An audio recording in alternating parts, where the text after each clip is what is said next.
మన భారతదేశంలో చాలామంది పూర్వీకులు ఒక శ్లోకంగా పాడేవారు. అసతోమ సద్గమయ, తమసోమ జ్యోతిర్గమయ, మృచోర్మ అమృతంగమయ, ఓం శాంతి శాంతి శాంతి అనే శ్లోకం ఇప్పటికీ ప్రతిరోజు చాలామంది పాడుతూనే ఉన్నారు. దాని అర్థం ఏంటంటే, ఓ దేవా, నేను అసత్యంలో ఉన్నాను, నన్ను సత్యంలో నడిపించు. నేను చీకట్లో ఉన్నాను, నన్ను వెలుగులో నడిపించు.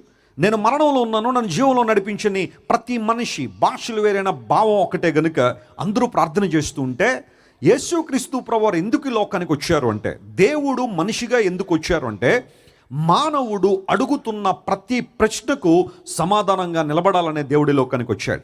So when you read about Jesus, when you see Jesus, when you understand the life of Jesus, you are finding answers for the questions in your spiritual life.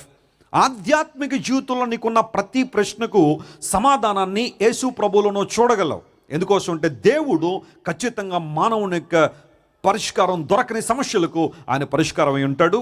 సమాధానం లేదన్న ప్రశ్నలకు దేవుడే సమాధానంగా నిలబడతాడు. గనుక యేసు ప్రభువారి లోకానికి వచ్చి నీలో నాలో ఉన్న ప్రతి ప్రశ్నకు సమాధానంగా ఆయన నిలబడ్డారు.